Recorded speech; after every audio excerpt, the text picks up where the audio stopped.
ரமலானை பொறுத்த வரைக்கும் எல்லா முஸ்லிம்களுடைய உள்ளத்திலும் வணக்க வழிபாடுகள் செய்ய வேண்டும், பாவ மன்னிப்பு கூற வேண்டும், ரமலானில் இருந்து ஒரு நல்ல மாற்றத்தை நாங்கள் அடைய வேண்டும், குர்ஆனை படித்து கொள்ள வேண்டும், நிறைய குர்ஆன் ஓத வேண்டும், இரவு வணக்கங்களில் ஈடுபட வேண்டும். இது போன்ற பலவிதமான ஆர்வங்களை உள்ளத்திலே சேமித்து கொண்டுதான் நாங்கள் என்ன செய்கிறோம், ரமலானை அடைகிறோம். இந்த ஆர்வத்திலே பெரும்பாலும் விதிவிலக்கானவர்கள் குறைவாகத்தான் என்ன செய்வார்கள், இருப்பார்கள். எப்படிப்பட்ட தரத்தில் இருந்தாலும் கூட எல்லோரும் ஒரு பெரிய ஆர்வத்தில் தான் அந்த ரமலானை எதிர்கொள்கிறோம். ஆனால் 75% என்று கூட சொல்லலாம். எல்லாருடைய நிலையம் எப்படி இருக்குன்னு சொன்னா, ரமலானை நெருங்குகிற நேரத்துல நம்ம சிறந்த முறையில் அமல் செய்யணும் அப்படி என்று சொல்லி நெருங்குவாங்க. ரமலான் கடைசி 29 பாத்தீங்கன்னு சொன்னா, இந்த ரமலான் போச்சு, இன்ஷா அல்லாஹ் அடுத்த ரமலானாவது ஒழுங்கா என்ன செய்யணும், நம்ம செய்யணும் என்ற முடிவுல தான் பல ரமலான்கள் நிறைய பேருக்கு என்ன செய்யுது, கழியுது. சிலர் யோசிச்சு பார்த்தாங்கன்னா 40 வருஷமா இதைத்தானா நான் இன்னும் சொல்லிட்டீங்கிறேன், இன்னும் எந்த ரமலானே என்ன செய்யல, ஒழுங்கா பயன்படுத்தின மாதிரியே இல்லையே அப்படி என்ற கவலையும் சிலருக்கு என்ன செய்யுது, உண்டு. இந்த கவலையை 2 விதமா நோக்கலாம். ஒன்று, உண்மையிலேயே ஒரு ரமலானை நல்லா பயன்படுத்தினாலும் கூட ஒரு ஈமானிய கவலை ஒரு மூமினுக்கு இருக்கு, சரியா செய்யல, ஒழுங்கா செய்யல என்ற ஒரு திருப்தியின்மை இருக்கும். அது ஈமான்ல வரக்கூடியது. அது இல்லாம உண்மையாவே வேஸ்ட் ஆகிற சிலருக்கு தெரியும். அதாவது ஆரம்ப 3 நாட்கள் 5 நாட்கள் இன்னும் தொழுகைகள் ஏதாவது கடமையாக்க கூடாதா என்ற லெவல்ல தொழுவாங்க. இது போதாது, மூசா அலைஹிஸ்ஸலாத்துக்கு அவர் குறைச்சார அந்த தொழுகையெல்லாம் சேர்த்து தொழுகிற ஆர்வத்துல இருப்பாங்க. 5 ஒரு 10-15 நோன்பு போற நேரத்துல ஃபர்லான தொழுகை என்னது இல்லாத லெவல்ல இருப்பாங்க. இப்படியான ஒரு நிலையெல்லாம் நம்ம என்ன செய்யறோம், ரமலான்ல பார்க்கிறோம். இது எப்படி தீர்த்து கொள்றது, என்ன பிரச்சனை, இது நடக்குது இல்லையே. சிலர் முதலாம் நாள் குர்ஆன் ஓதுவார்கள், ஒரு 2 ஜுஸ் செஞ்சிருப்பாங்க, 3 ஜுஸ் ஓதி முடிச்சிருப்பாங்க. அடுத்த நாள் இன்னும் கொஞ்சம் ஆர்வமாகி ஒரு 5 ஜுஸ் எல்லாம் என்ன செஞ்சிடும், போயிடும்.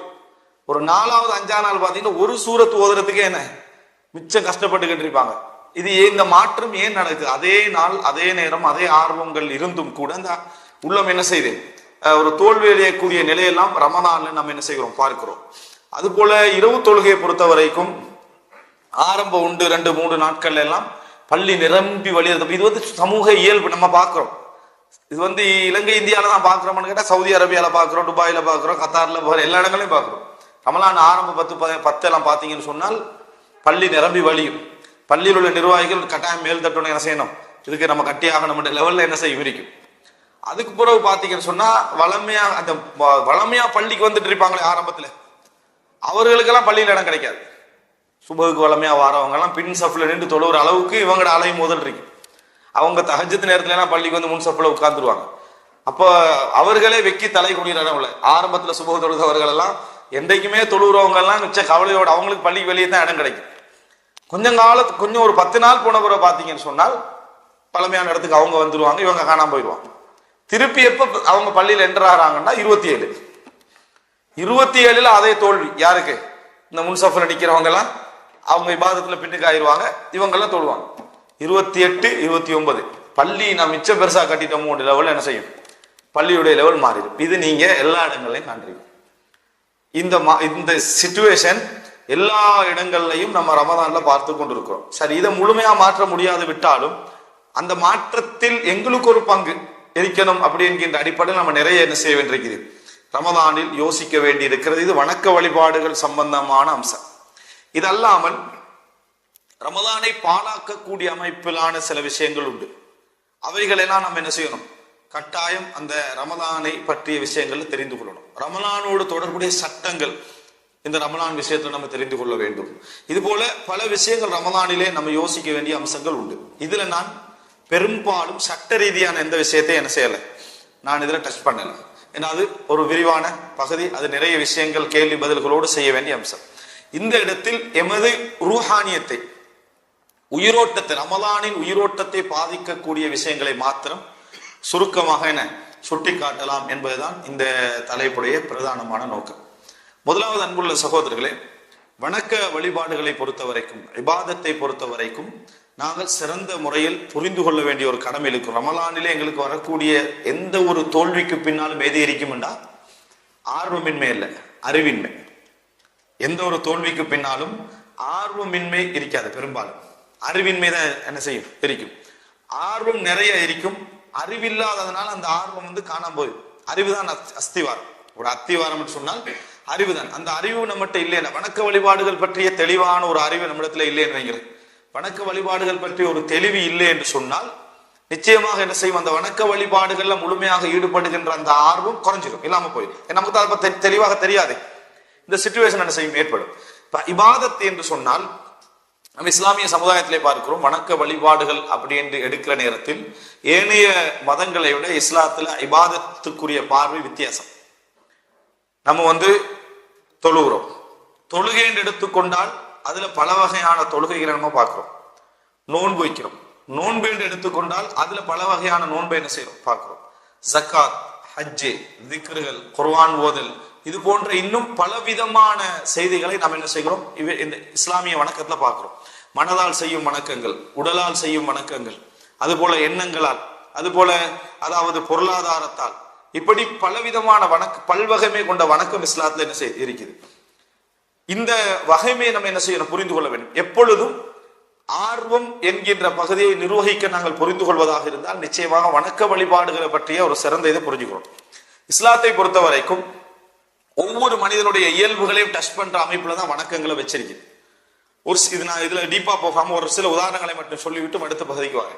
என்ன அப்படின்னு சொன்னால், நீங்க சிலரை பார்க்கலாம், அவங்களுக்கு ஊதாரித்தனம் என்றது அப்படி நிறைய இருக்கு. எதை எடுத்தாலும் ஊதாரித்தனம் செஞ்சுட்டு இருப்பாங்க. தர்மம் செய்யுங்க அவங்கள்ட்ட சொல்லி பாருங்க, லேசா செஞ்சிருவான். ஏன், ஏற்கனவே செஞ்சிருக்கிறது என்ன, ஊதாரித்தனம் என்றதுனால தர்மம் மிச்சம் லேசா அவங்களுக்கு வந்துடும். இவங்க 10 திர்கம் கொடுக்கறதுக்கு ஒருத்தன் போராடி கண்டிருப்பான், இவன் 100 திர்கமா சாதாரணமா என்ன செய்வான், கொடுத்துட்டு போவான். காரணம் அவனுடைய இயல்புலையே பணத்தை கட்டுப்படுத்தி வைத்து செலவழிக்கிற அந்த தன்மை இல்லை. அதனால அவனுக்கு தர்மம் லேசா இருக்கும். எனவே தர்மம் அவனுக்கு சோதனை அல்ல, ஊதாரித்தனம் தான் அவனுக்கு ஒரு சோதனை.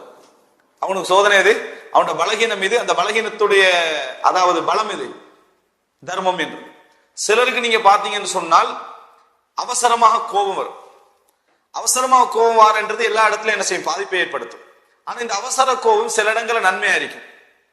பாவத்தை கண்டு அவசரமா கொதிக்கிறது, வீட்டில் உள்ள தவறுகளை கண்டு அவசரமா கொதிக்கிறது, இந்த மாதிரி விஷயங்கள்ல அவருக்கு என்ன செய்யும், நன்மையாக அமையும். இவருடைய சோதனை கோபத்துல எதுல, தேவையில்லாத இடங்கள் அவசரமாக கோபப்படுறது. சிலர்கிட்ட நெகிழ்வு தன்மை இருக்கும், எதை விட்டாலும் விட்டு கொடுத்து போறது, மன்னிச்சுட்டு போறது இருக்கும். இவர் என்ன செய்ய, இஸ்லாத்தை விட்டு கொடுத்துட்டு போயிடுவார்.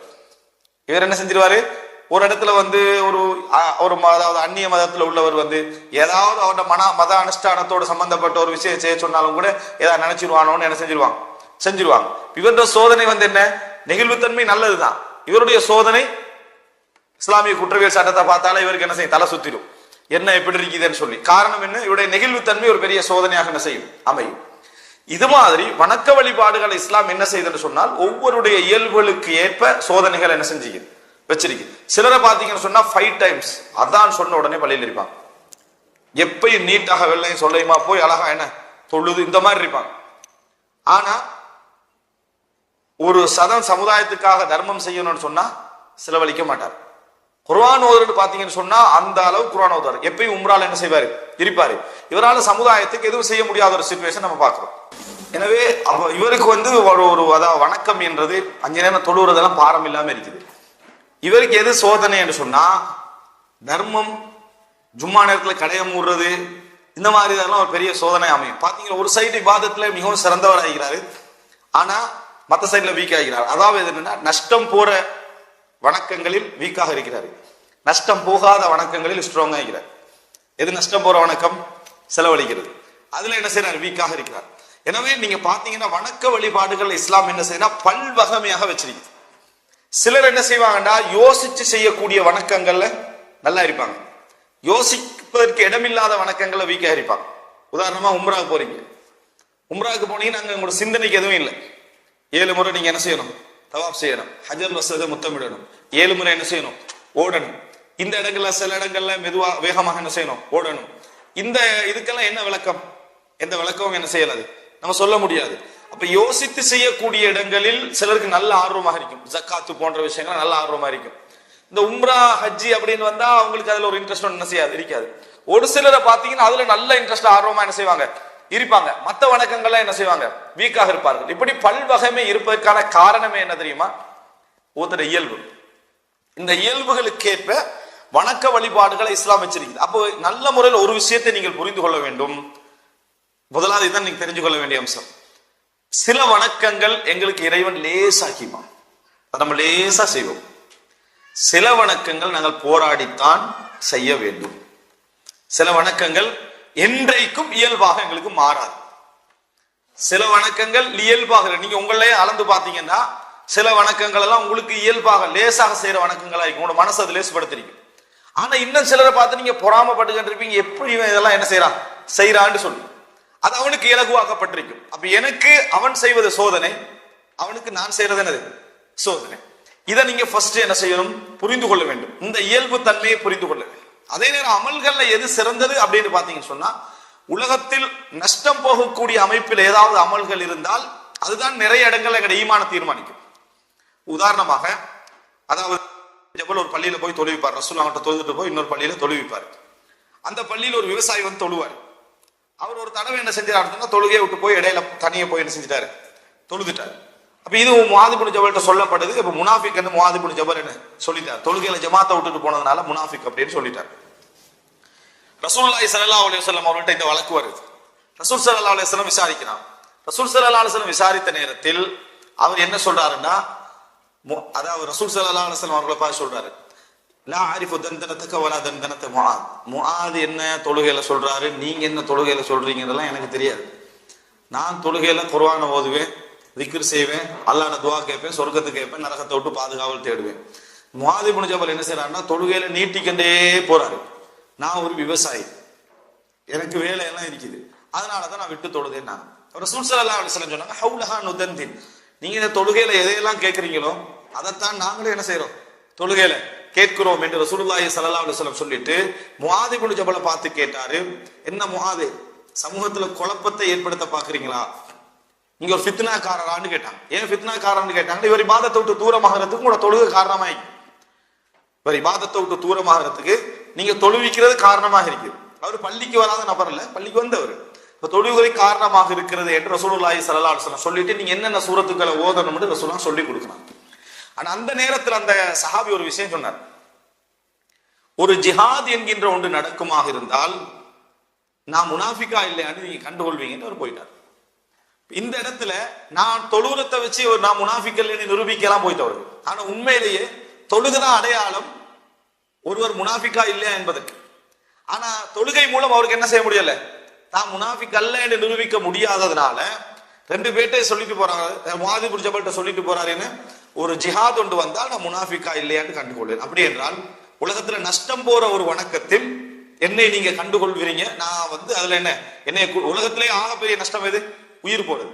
அப்ப ஒரு தடவை என்ன ஜிஹாத் நடக்குது, அந்த மனிதர் என்ன செய்யறாரு, கொல்லப்பட்டு ஷஹீதாக வாரார். ரசூலுல்லாஹி ஸல்லல்லாஹு அலைஹி வஸல்லம் முஆத் இப்னு ஜபலை பார்த்து கேட்டார், உங்கள் தோழருக்கு என்ன நடந்தது அப்படின்னு கேட்டான். அப்போ முஆத் இப்னு ஜபல் என்ன பாவ மன்னிப்பு தேடும் வகையில், அதாவது வேதனையை தெரிவிக்கும் வகையில் ஒரு வார்த்தை சொன்னார்ன்றது நம்ம என்ன செய்யறோம் பார்க்கிறோம். இந்த செய்தி எங்களுக்கு எதை சொல்லுகிறது என்று சொன்னால், உலகத்துல நஷ்டம் போகக்கூடிய விஷயங்கள் இருக்குது, இவைகள்ல எங்களுடைய ஈமான் தீர்மானிக்கப்படுவது உண்மை. அதுல சிலர் இலகுபடுத்தப்பட்டிருப்பார்கள், சில பொழுது அல்லாஹ் தஆலா அதுல இலகுவை கொடுத்திருப்பான். ஆனா சில அமல்கள் அவங்களால என்ன செய்ய முடியாது, தொழுகிறதுன்னு சொன்னா ஒரு பாரமாக இருக்கக்கூடிய நாம நினைக்கிறோம் சுபஹு ஜமாத்துக்கு போறது எல்லாருக்கும் பாரமாக்கின்றது. சிலரை பாத்தீங்கன்னா அது பாரமே இல்லைன்னு உங்களுக்கு வழங்கும்.